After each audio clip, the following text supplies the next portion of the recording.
నమస్కారం ETV news కి స్వాగతం ముందుగా ముఖ్యాంశాలు నిర్లక్ష్యం వహిస్తే సీట్లు ఇచ్చిన అభ్యర్థుల మార్పు నేతలకు చంద్రబాబు హెచ్చరిక జగన్ ఊహించని కుట్రలు చేసినా ఎదుర్కోవాలని దిశానిర్దేశం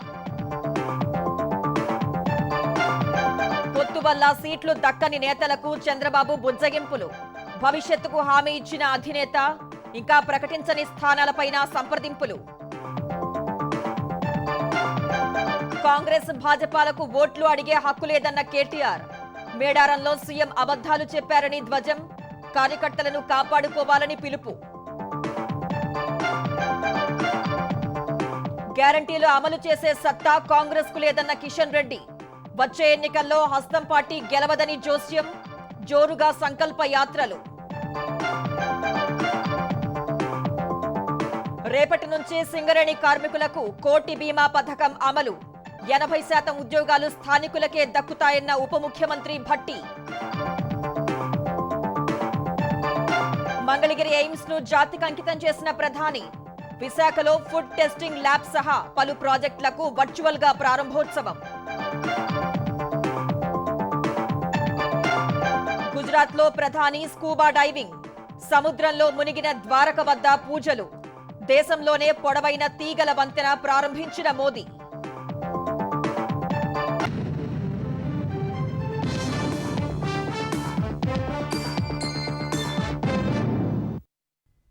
సీట్లు దక్కాయనే ధీమాతో సరిగా పని చేయకుంటే అలాంటి వారిని మార్చేందుకు వెనుకాడనని తొలి జాబితా అభ్యర్థుల్ని తెలుగుదేశం అధినేత చంద్రబాబు హెచ్చరించారు. ఎన్నికల వరకు ప్రతి వారం సర్వే చేస్తానని, తేడా వస్తే వేటు తప్పదని తేల్చి చెప్పారు. హహానికి పోకుండా అసంతృప్త నేతలు కార్యకర్తల్ని కలుపుకుని పోవాలని దిశానిర్దేశం చేశారు. ప్రజల్లో ప్రభుత్వంపై వ్యతిరేకత ఉంది కదా అని ఏ ఒక్కరూ ఎన్నికల్ని తేలిగ్గా తీసుకోవద్దని స్పష్టం చేశారు. సార్వత్రిక ఎన్నికలకు తొలి జాబితాలో ప్రకటించిన 94 మంది అభ్యర్థులతో తెలుగుదేశం అధినేత చంద్రబాబు వీడియో కాన్ఫరెన్స్ నిర్వహించారు. ఎన్నికల వరకు ప్రతి వారం రోజులకు ఒక సర్వే చేస్తానని, తేడా వస్తే వేటు తప్పదని తేల్చి చెప్పారు. వచ్చే 40 రోజులు అత్యంత కీలకమన్న ఆయన ప్రభుత్వ విధానాలతో పాటు స్థానిక ఎమ్మెల్యేల పనితీరును ఎండగట్టేలా కార్యక్రమాలు రూపొందించుకోవాలని సూచించారు. ఎవరైనా అసంతృప్తితో ఉంటే 1కి 10 సార్లు స్వయంగా వెళ్లి కలవాలని అభ్యర్థులకు చంద్రబాబు సూచించారు. జనసేన నేతలను కలుపుకుని పోయేలా సమన్వయంతో వ్యవహరించాలని దిశానిర్దేశం చేశారు. ఇరు పార్టీల నేతలు సమన్వయంతో పనిచేస్తే 100% ఓట్ల బదిలీ జరుగుతుందని ధీమా వ్యక్తం చేశారు. 1.3 కోట్ల మంది అభిప్రాయాలు తీసుకుని అనేక సర్వేలు పరిశీలించి అభ్యర్థులను ఎంపిక చేశానన్నారు. దేశ చరిత్రలో ఏ రాజకీయ పార్టీలోనూ ఇటువంటి ప్రయత్నం జరగలేదన్నారు. ఇప్పుడు ఒక్క సీటు ఓడిపోవడానికి వీలు లేదన్నారు. చరిత్రలో చూడని విధ్వంస పాలకుడైన జగన్ను ఓడించేందుకు జనం సిద్ధంగా ఉన్నారని మండిపడ్డారు. ప్రజలతో ఓట్లు వేయించుకోవాల్సిన బాధ్యత అభ్యర్థులపై ఉందని స్పష్టం చేశారు. 5 ఏళ్ల పాలనపై గ్రామాల్లో వైకాపా నేతలు, కార్యకర్తలు అసంతృప్తితో ఉన్నారని, మంచివారు పార్టీలోకి వస్తే ఆహ్వానించాలని నేతలకు చంద్రబాబు సూచించారు. జగన్ ఎన్నికలకు సిద్ధంగా లేడన్న ఆయన సిద్ధమని సభలు పెడుతూ ఇంకా అభ్యర్థుల్ని ప్రకటించలేకపోయాడని ఎద్దేవా చేశారు. జగన్ ఎన్నికల్లో గెలుపు కోసం తన పాలనను నమ్ముకోలేదని చంద్రబాబు అన్నారు. దౌర్జన్యాలు, అక్రమాలు, దొంగ ఓట్లు, డబ్బును నమ్ముకున్నాడని ఆరోపించారు. ప్రచార విభాగాన్ని బలోపేతం చేసుకోవడం సహా ప్రతి అభ్యర్థి ఒక న్యాయవాదిని పెట్టుకోవాలన్నారు. ఊహించని స్థాయిలో జగన్ కుట్రలు, కుతంత్రాలు చేస్తాడని, అన్నింటికీ సిద్ధంగా ఉండాలన్నారు. ఎన్నికల వరకు రోజువారీ చేపట్టాల్సిన ప్రణాళికపై అభ్యర్థులతో చంద్రబాబు చర్చించారు. జనసేనతో పొత్తులో భాగంగా సీట్లు ఇవ్వలేకపోయిన తెలుగుదేశం నేతల్ని చంద్రబాబు బుజ్జగిస్తున్నారు. తెనాలి సీటు జనసేనకు కేటాయించడంతో ఆ నియోజకవర్గానికి చెందిన సీనియర్ నేత ఆలపాటి రాజాను పిలిచి మాట్లాడారు. రాజకీయ భవిష్యత్తు తాను చూసుకుంటానని, తగిన ప్రత్యామ్నాయం కల్పిస్తానని రాజాకు చంద్రబాబు హామీ ఇచ్చారు. తర్వాత లోకేష్ ను కలిసిన ఆలపాటి రాజా చంద్రబాబుతో భేటీ పట్ల సంతృప్తి వ్యక్తం చేసినట్లు తెలిసిందే. రాజానగరం సీట్ను జనసేనకు ఇవ్వడంతో ఆ నియోజకవర్గ ఇన్ఛార్జ్ బొడ్డు వెంకటరమణ చౌదరిని చంద్రబాబు పిలిచి మాట్లాడారు. ఆయన రాజకీయ భవిష్యత్తుకు హామీ ఇచ్చారు. రాజమండ్రి ఎంపీ లేదా మరో ప్రత్యామ్నాయం చూస్తామని చెప్పినట్లు తెలిసిందే. చంద్రబాబుతో సమావేశం తర్వాత వెంకటరమణ చౌదరి సంతృప్తి వ్యక్తం చేసినట్లు సమాచారం. జనసేనతో పొత్తు ఉన్నందున పరిస్థితి అర్థం చేసుకోవాలని అనకాపల్లి లోక్సభ సీట్ ఆశిస్తున్న పీలా గోవింద్తో అన్నట్లు తెలుస్తోంది. పీలాకు సీటు విషయమై మళ్లీ మాట్లాడదామని చెప్పినట్టు తెలిసిందే. ఇంకా టికెట్లు ప్రకటించని స్థానాల నేతలతోనూ చంద్రబాబు చర్చలు జరిపారు. కొన్ని సమీకరణాల్లో భాగంగానే తొలి జాబితాలో పేరు ప్రకటించలేదని దేవినేని ఉమాకు చంద్రబాబు చెప్పినట్లు సమాచారం. చంద్రబాబు మాటే శిరోధార్యమని భేటీ తర్వాత ఉమా చెప్పారు. గంటా శ్రీనివాసరావుతో కూడా చంద్రబాబు చర్చించారు. ఎక్కడి నుంచి పోటీ చేయించే విషయాన్ని తనకు వదిలిపెట్టమని అధినేత చెప్పినట్లు ఆయన వివరించారు. నా విషయానికి సంబంధించి కొద్ది రోజులుగా చీపురుపల్లికి సంబంధించి వస్తున్న వార్తలకు సంబంధించి మా అధ్యక్షుల వారు కూడా చాలా పాజిటివ్ గా ఉంది. నువ్వు అక్కడ పోటీ చేస్తే బాగుంటుంది, ఒకసారి ఆలోచించి చెప్పారు. నేను విశాఖపట్నం జిల్లాలో ఉండాలనుకుంటున్నాను, దట్టు భీమిలి నుంచి కంటెస్ట్ కూడా అనుకుంటున్నాను అని చెప్పడం జరిగింది. Okay, leave to me. నేను ఒకసారి ఆలోచించి చీపురుపల్లి భీమిలా నీకు ఏది బాగుంటుందో చూసి డెఫినెట్ గా నేను నిర్ణయం తీసుకుంటాను. 2-3 days లో నేను పిలుస్తాను, కలుద్దాం అని చెప్పడం జరిగింది. 175 సీట్లు ఒకసారి అనౌన్స్ చేశారు కదా. మరి ఈ రోజు వైఎస్ఆర్ పార్టీ ఉంది, ఇప్పుడు 7 లిస్టులు ఇచ్చారు. కేవలం 65-70 సీట్లు అనౌన్స్ చేశారు. అవి కూడా మళ్ళీ మొత్తం సీట్లు గ్యారెంటీ కాదు. నిన్న సుబ్బారెడ్డి గారు చెప్తా ఉన్నారు, జనసేనకి ఎన్ని సీట్లు ఇవ్వాలి, తెలుగుదేశం సీట్లు పోటీ చేయాలన్నది ఈ పొత్తు పెట్టుకున్న పార్టీల మధ్య జరిగే అంతర్గత వ్యవహారం. అది దానికి పవన్ కళ్యాణ్ గారికి తెలుగుదేశం పార్టీ లేని బాధ వాళ్ళకి ఎందుకు బాధ? ఆంధ్రప్రదేశ్లో అరాచక జగన్ సర్కార్ పనైపోయిందని, వైకాపా అభ్యర్థులకు డిపాజిట్లు కూడా రావని తెలుగుదేశం జాతీయ ప్రధాన కార్యదర్శి లోకేష్ అన్నారు. మంగళగిరికి చెందిన పలువురు నేతలు వైకాపాను వీడి లోకేష్ సమక్షంలో తెలుగుదేశంలో చేరారు. ఓడిన దగ్గరే గెలవాలనే పట్టుదలతో మళ్లీ మంగళగిరి నుంచి పోటీకి సిద్ధమైనట్లు ఆయన చెప్పారు. తెలుగుదేశం జనసేన ప్రభుత్వం ఏర్పడి ఏపీని అన్ని రంగాల్లో అభివృద్ధి చేస్తుందన్నారు. పన్నుల ముఖ్యమంత్రి ఒక చేత్తో 100 రూపాయలిచ్చి మరో చేత్తో ప్రజల నుంచి 1000 రూపాయలు లాగేస్తున్నారని లోకేష్ ఆరోపించారు. ఓడిపోయిన దగ్గర మళ్ళీ గెలవాలని నిలబడి ఆంధ్ర రాష్ట్రంలో ఎవరు చేయని విధంగా 29 సంక్షేమ అభివృద్ధి కార్యక్రమాలు మంగళగిరి ప్రజల కోసం నేను చేస్తాను జరిగింది. మీరందరూ ఆలోచించండమ్మా, ప్రతిపక్షంలో ఉన్నప్పుడే మనం అంత మంచి పనులు చేసామంటే ఇంకా రేపు అధికారంలోకి వచ్చిన తర్వాత ఇంకా మంగళగిరి రూపురేఖలు ఎలా మారబోతున్నా ఆలోచించవలసింది మిమ్మల్ని అందరూ కోరుతున్నా. మీరేదైతే నమ్మకం నా పైన పెట్టుకున్నారో అది నిలబెట్టుకునే బాధ్యత నేను తీసుకుంటానని సభాముఖం తెలుపుకుంటూ ఎవడు సత్తా ఏంటో వాళ్ళు నిరూపించుకోవాలి, వాళ్ళకి పెద్దపీట వేసే బాధ్యత నేను తీసుకుంటా. వచ్చే ఎన్నికల్లో తాము చేసిన కార్యక్రమాలు ఆంధ్రప్రదేశ్ అభివృద్ధిని చూసి ఓటు వేయాలని సీఎం జగన్ అడుగుతున్నారని విద్యాశాఖ మంత్రి బొత్స సత్యనారాయణ చెప్పారు. ప్రతిపక్షాలు ప్రజలకు ఏం చెప్పి ఓట్లు అడుగుతాయని ఆయన ప్రశ్నించారు. విజయనగరంలో సీనియర్ సిటిజన్స్ ఆత్మీయ కలయిక కార్యక్రమానికి ఆయన హాజరయ్యారు. తెలుగుదేశం మిత్రపక్షం జనసేనకు 24 సీట్లు ఇవ్వటంతోనే వారి స్థాయి ఏంటో తెలుస్తోందని మంత్రి బొత్స ఎద్దేవా చేశారు. వైకాపా ఒంటరిగానే పోటీ చేస్తుందని, తమ పార్టీపై ప్రజలకు నమ్మకం ఉందని ధీమా వ్యక్తం చేశారు. రాజకీయాలు అన్నప్పుడు రాజకీయ పడినప్పుడు దానికి ఎజెండా ఉండాలి. ఆ ఎజెండాను ముందు చెప్పి అప్పుడు తర్వాత ఏమైనా చేయాలి. మా ప్రభుత్వం చెప్పింది, మా నాయకులు చెప్పాడు ఎజెండా ఏమని, గత సంవత్సరం చేసిన కార్యక్రమాలు చూసి అవి మీరు ఆశీర్వదిస్తే నాకు ఓటు ఇవ్వండి, నన్ను గెలిపించండి అన్నారు. ఇప్పుడు చంద్రబాబు నాయుడు పవన్ కళ్యాణ్ ఏం చూసి అంటారు? గత చేసిన మోసాన్ని చూసి ఓటేయమంటారా? గత చేసిన దగాన్ని చూసి ఓటేయమంటారా? లేకపోతే అంతకుముందు జరిగిన చేసిన పాపాలను చూసి ఓటేయమంటారా? దోపిడీని చూసి ఓటేయమంటారా? లేదు జనభూమి కంపెనీలు చూసి ఓటేయమంటారా? దేని చూసి ఓటేయమంటారు? తెలంగాణలో త్వరలో కొత్త విద్యుత్ పాలసీ ప్రకటిస్తామని ఉప ముఖ్యమంత్రి భట్టి విక్రమార్క చెప్పారు. భద్రాద్రి జిల్లా కొత్తగూడెం జిల్లా రామవరంలో కొత్త సౌర విద్యుత్ కేంద్రాన్ని ఆయన ప్రారంభించారు. భారత్ సహాయంలో ప్రత్యామ్నాయ ఇంధన వనరుల్ని ప్రోత్సహించడంలో విఫలమయ్యారని దుయ్యబట్టారు. తెలంగాణ ప్రజలకు కావలసినంత నాణ్యమైన విద్యుత్ను అందించడమే తమ ప్రభుత్వ లక్ష్యమని భట్టి వివరించారు. రేపు 43,000 మంది సింగరేణి కార్మికులకు ₹1 కోటి బీమా పథకాన్ని ప్రారంభిస్తామని వెల్లడించారు. సింగరేణిలో 80% ఉద్యోగాలు స్థానికులకు దక్కేలా తమ ప్రభుత్వం ఉత్తర్వులు ఇచ్చిందని భట్టి విక్రమార్క గుర్తు చేశారు. సాధ్యమైనంత వరకు సోలార్ పవర్ కోసం ప్రణాళికలు తయారు చేస్తా ఉన్నాం. ఎనర్జీ సంబంధించినటువంటి కొత్త పాలసీని రూపొందించుకోవాల్సినటువంటి అవసరం ఈ రాష్ట్రానికి ఎంతైనా ఉంది. ఇప్పటికే ఆదేశాలు ఇచ్చాం. కొద్ది రోజుల్లో ఒక నూతన ఎనర్జీ పాలసీని ఈ రాష్ట్ర ప్రభుత్వం అనౌన్స్ చేయబోతుందని కూడా మీ అందరికీ నేను మనవి చేస్తా ఉన్నాం. రాబోయే రోజుల్లో రాష్ట్ర ప్రజలకి కావాల్సినంత పవర్ ని ఉత్పత్తి చేసి క్వాలిటీ పవర్ ని అందించడమే ఈ ప్రభుత్వం యొక్క ప్రధాన లక్షణం అని కూడా ఈ సందర్భంగా మీ అందరికీ చెప్తా ఉన్నాం. తెలంగాణలో అనేక హామీలిచ్చి అధికారంలోకి వచ్చిన కాంగ్రెస్ పథకాలు ఎగ్గొట్టే కార్యక్రమాలు మొదలుపెట్టిందని భారత కార్యనిర్వాహక అధ్యక్షుడు కేటీఆర్ విమర్శించారు. అచ్చంపేటలో పర్యటించిన కేటీఆర్ నాగర్ కర్నూల్ ఎంపీ నియోజకవర్గ సన్నాహక భేటీలో పాల్గొన్నారు. కేసీఆర్ పై ప్రేమ ఉన్నవారు గ్రామాల్లో లక్షల మంది ఉన్నారన్న ఆయన, పదవులు రాలేదని నాయకులకు ఉండవచ్చు కానీ కార్యకర్తలకు లేదన్నారు. కార్యకర్తలు నాయకులు ఏడాది పాటు కాపాడుకోవాలని సూచించిన ఆయన, మిగతా 4 ఏళ్లు కార్యకర్తలే నాయకుల్ని కాపాడుతారని చెప్పారు. పాలమూరు పథకానికి జాతీయ హోదా ఇస్తామని ప్రధాని మోదీ హామీ ఇచ్చి 10 ఏళ్లైనా నిలబెట్టుకోలేదని మండిపడ్డారు. మేడారంలో వనదేవతల సాక్షిగా సీఎం రేవంత్ అబద్ధాలు చెప్పారని ఆరోపించారు. అప్పుడెప్పుడో శ్రీకృష్ణుడు శిశుపాలుడు 100 తప్పులు చేసేదాకా ఎదురు చూసిండట. మేము కూడా అట్లే అనుకున్నాం, 100 తప్పులు చేసేదాకా ఆగుదాం, 100 రోజులు ఆగుదామని. కానీ అట్లా లేదు పరిస్థితి. ఆల్రెడీ ఒక్కొక్కటి ఎగ్గొట్టే ప్రయత్నాలు ప్రారంభమైనాయి. తెలంగాణ ప్రయోజనాలు కాపాడేది ఈ గులాబీ జెండా ఒక్కటే. పార్లమెంట్ లో గలం విప్పాలంటే పార్లమెంట్ లో రేపటి రోజున అక్కడ ఉండే ప్రభుత్వాన్ని గాని ఇక్కడ అసెంబ్లీలో ఉండే ప్రభుత్వాన్ని గాని చెడు కూడా ఆడాలంటే, అడ్డుకోవాలంటే, తెలంగాణ కోసం కొట్లాడాలంటే మిగతా వాళ్ళకి ఆ సత్తా లేదు. కేవలం మన గులాబీ దండుకే ఉన్నది, గులాబీ సైన్యానికే ఉన్నది. కాబట్టి పార్లమెంట్ ఎన్నికల్లో మళ్ళొక్కసారి ఎక్కడ కోల్పోయిన దాన్ని అక్కడి నుంచే స్టార్ట్ చేసుకుందాం. తెలంగాణలో భారతీయ జనతా పార్టీ చేపట్టిన విజయ్ సంకల్ప యాత్ర జోరుగా సాగుతోంది. కేంద్ర మంత్రులు, భాజపా పాలిత ప్రాంతాల ముఖ్యమంత్రులు రోడ్ షోలు, సభల్లో పాల్గొంటున్నారు. పెద్దపల్లి జిల్లా రామగిరిలో విజయ్ సంకల్ప సభలో పాల్గొన్న కేంద్ర మంత్రి పురుషోత్తం రూపాల మోదీ హయాంలో కశ్మీర్ నుంచి కన్యాకుమారి వరకు ఒకే పారదర్శక పాలన అందిస్తున్నామని తెలిపారు. భద్రాచలంలో విజయ్ సంకల్ప యాత్రలో ఛత్తీస్గఢ్ సీఎం విష్ణుదేవ్ సాయ్ పాల్గొన్నారు. శ్రీ సీతారామ చంద్రస్వామిని దర్శించుకుని పూజలు చేశారు. భాజపాకి ప్రజల్లో పెరుగుతున్న ఆదరణను చూసి తట్టుకోలేకే పొత్తులంటూ దుష్ప్రచారం చేస్తున్నారని మాజీ ఎమ్మెల్యే రఘునందన్ రావు విమర్శించారు. మెదక్ జిల్లా చాకరిమెట్ల హనుమాన్ ఆలయంలో పూజలు చేసిన ఆయన సమీపంలోని తండాలో లంబాడా స్త్రీలతో కలిసి నృత్యం చేశారు.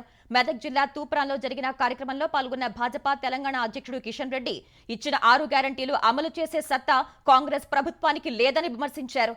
ఇంకో 2 నెలలైతే ప్రభుత్వ ఉద్యోగులకు జీతాలు ఇవ్వలేని పరిస్థితి వస్తుందన్నారు. ఈ యొక్క ఎన్నికల్లో దేశానికి ఎవరు ప్రధానమంత్రి కావాలి, దేశానికి ఏ పార్టీ నాయకత్వం వహించాలో నిర్ణయించేటువంటి అధికారం మనకు అందరికీ ఉన్నది. ఆలోచించి ఆత్మ సాక్షిగా ఓటేయండి. మీకోసం ఓటేయండి, మీ పిల్లల భవిష్యత్తు కోసం ఓటేయండి, దేశం కోసం ఓటేయండి. కేసీఆర్ అధికార దుర్వినియోగం వ్యతిరేకంగా, అరాచక పాలన వ్యతిరేకంగా ఈ యొక్క తెలంగాణ ప్రజలు కాంగ్రెస్ కోటేశారు తప్ప కాంగ్రెస్ మీద ప్రేమతో కాదు.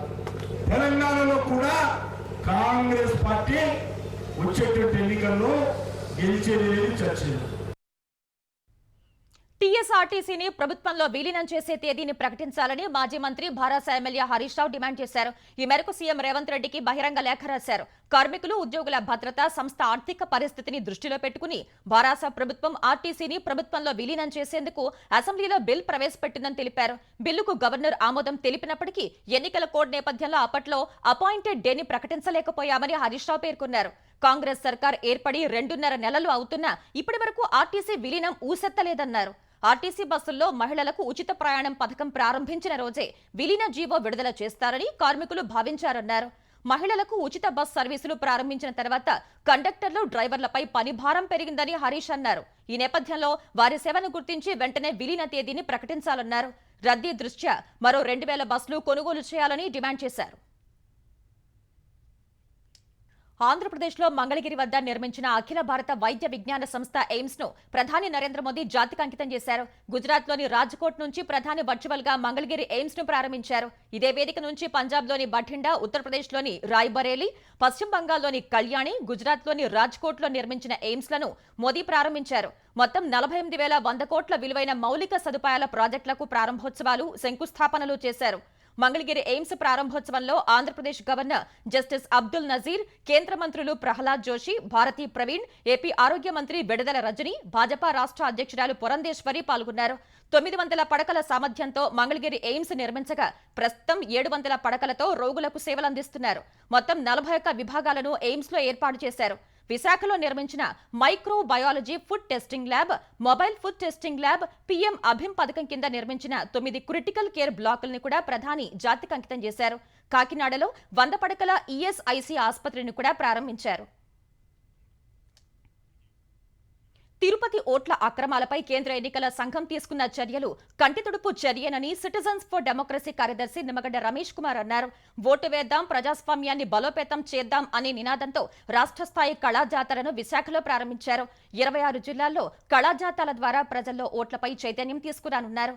ఆంధ్రప్రదేశ్లో ఓటర్ల తొలగింపు విష సంస్కృతి ఆరంభమైందని, అది వేరే రాష్ట్రాలకు పాకితే ప్రమాదకరమని నిమ్మగడ్డ రమేష్ చెప్పారు.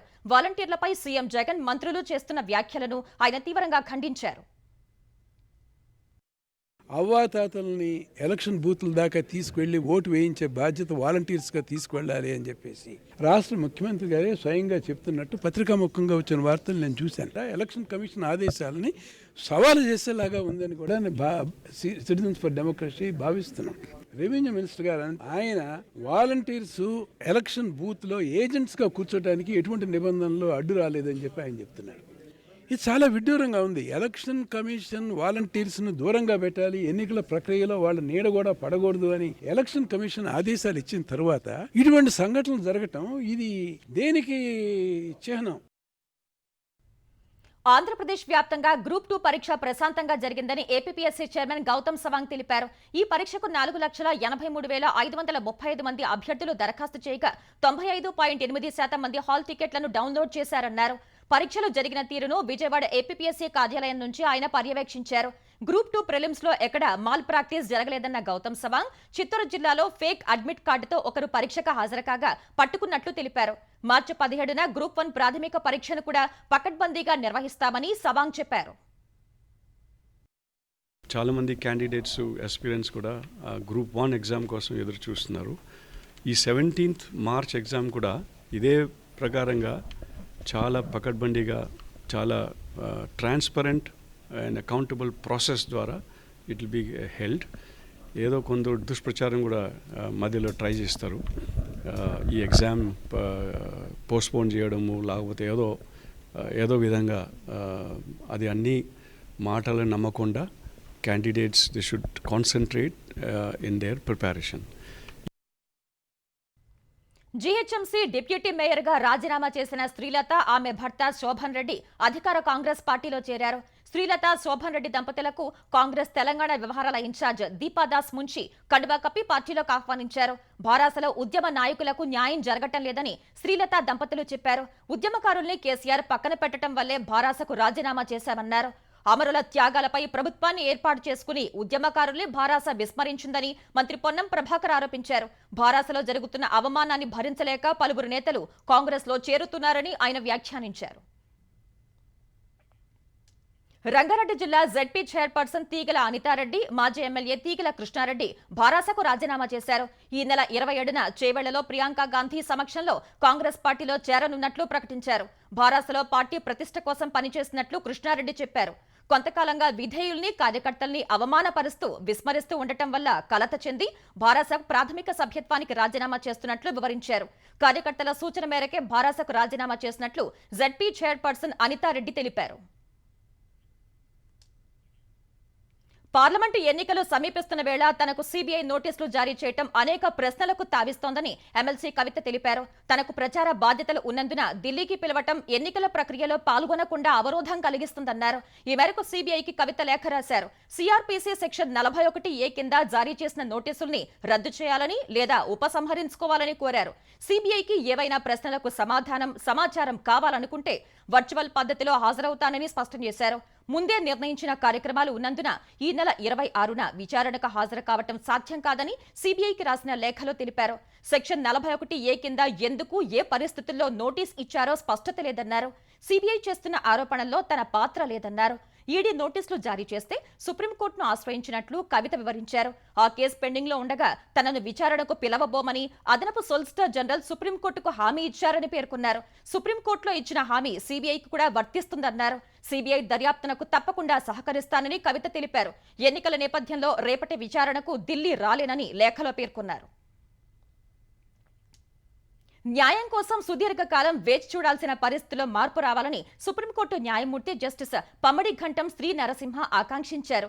మధ్యవర్తిత్వం ద్వారా వివాదాలను పరిష్కరించేందుకు న్యాయవాదులు ప్రయత్నించాలని సూచించారు. విజయనగరంలో జిల్లా కోర్టు కాంప్లెక్స్ నూతన భవన సముదాయానికి ఏపీ హైకోర్టు ప్రధాన న్యాయమూర్తి జస్టిస్ ధీరజ్ సింగ్ ఠాకూర్తో కలిసి ఆయన శంకుస్థాపన చేశారు.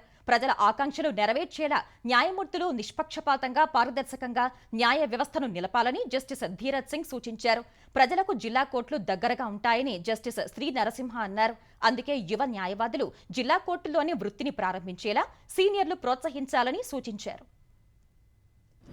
డిస్ట్రిక్ట్ కోర్టు పీపుల్ తోటి చాలా క్లోజ్గా జుడపడి ఉంటుంది. ఇంకా డిస్ట్రిక్ట్ కోర్ట్స్కి లోకల్ కల్చర్ తోటి కనెక్షన్ చాలా ఎక్కువ ఉంటుంది. ఈ రెండు ఆస్పెక్ట్స్ ప్రకారం మనం ఆలోచించవలసింది ఏంటంటే, ఫోకస్ ఇప్పుడు మనం సుప్రీంకోర్టు, హైకోర్టే కాకుండా డిస్ట్రిక్ట్ కోర్ట్స్ మీద ఎక్కువ పెట్టాలి అని. నేను రీసెంట్లీ సుప్రీంకోర్టు జడ్జిమెంట్లో డిస్ట్రిక్ట్ జ్యుడిషియరీ కూడా basic structure of the constitution కింద రావాలి అని చెప్పాం. అది చాలా ముఖ్యం అని.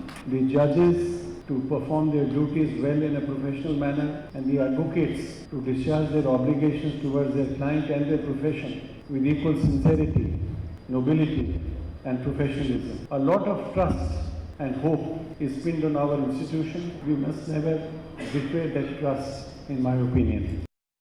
దేశంలో అతి పొడవైన తీగల వంతెన సుదర్శన్ సేతు ప్రజలకు అందుబాటులోకి వచ్చింది. గుజరాత్లో ఓఖా ప్రధాన భూభాగాన్ని బేత్ ద్వారకా ద్వీపాన్ని కలిపే ఈ వంతెనను ప్రధాని నరేంద్ర మోదీ ప్రారంభించారు. దీన్ని ఇంతకుముందు సిగ్నేచర్ బ్రిడ్జ్ అని పిలిచేవారు. తాజాగా సుదర్శన్ సేతుగా పేరు మార్చారు. మొత్తం 979 కోట్ల వ్యయంతో నిర్మించిన ఈ వంతెన ద్వారకాధీశ్ ఆలయ సందర్శనకు వెళ్లే భక్తులకు ప్రయోజనకరంగా ఉంటుంది. అరేబియా సముద్రంపై 2.32 కిలోమీటర్ల మేర నిర్మించిన ఈ వంతెనకు 2017లో మోదీ శంకుస్థాపన చేశారు. మొత్తం 27.20 మీటర్ల వెడల్పుతో 4 వరుసలతో ఉన్న ఈ వారధికి ఇరువైపులా భగవద్గీత శ్లోకాలు, శ్రీకృష్ణుడి చిత్రాలు వేశారు. వంతెనపై సోలార్ ప్యానెళ్లు ఏర్పాటు చేసి 1 మెగావాట్ విద్యుత్ ఉత్పత్తి చేయనున్నారు. బ్రిడ్జ్ ప్రారంభోత్సవానికి ముందు బేత్ ద్వారకాలోని శ్రీకృష్ణుని ఆలయంలో ప్రధాని మోదీ ప్రత్యేక పూజలు చేశారు. లక్షద్వీప్ పర్యటనలో స్కూబా డైవింగ్ చేసిన ప్రధాని నరేంద్ర మోదీ ఇవాళ గుజరాత్ తీరంలోని అరేబియా సముద్రంలో మరో సాహసం చేశారు. లోతైన సముద్రంలో ద్వారకా నగరం మునిగిపోయిందని భావించే చోటకు దిగి పూజలు చేశారు. ఈ విషయాన్ని ప్రధాని మోదీనే స్వయంగా ఎక్స్ వేదికగా వెల్లడించారు. స్కూబా డ్రైవింగ్ కు సంబంధించిన చిత్రాలను జతచేశారు. ఇందుకోసం స్కూబా గేర్ ధరించిన ప్రధాని ఈతగాళ్ల సాయంతో సముద్రం లోపలికి వెళ్లారు. నెమలి ఈకల్ని వెంట తీసుకువెళ్లి పురాతన ద్వారకా నగరానికి పూజలు చేశారు.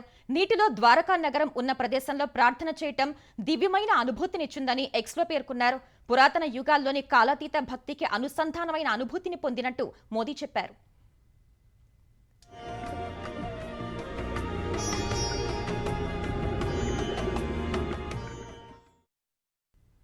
Loco pilot, assistant loco pilot లేకుండా ఒక గూడ్స్ రైలు 70 కిలోమీటర్లకు పైగా ప్రయాణించిన ఘటన రైల్వే అధికారులకు చెమటలు పట్టించింది. జమ్మూ కశ్మీర్లోని కథువా స్టేషన్లో లోకో పైలట్ చేసిన చిన్న తప్పిదం కారణంగా ఈ ఘటన జరిగింది. జమ్మూ కశ్మీర్లోని కథువా స్టేషన్లో డ్రైవర్లు మారేటప్పుడు loco pilot, assistant loco pilot hand brake వేయకుండానే దిగిపోయారు. తర్వాత వాలుగా ఉన్న పట్టాలపై రైలు కదులుతూ ఏకంగా 70 కిలోమీటర్లకు పైగా దూరం ప్రయాణించింది. ఒక దశలో గంటకు 100 కిలోమీటర్ల వేగాన్ని రైలు అందుకుందని సమాచారం.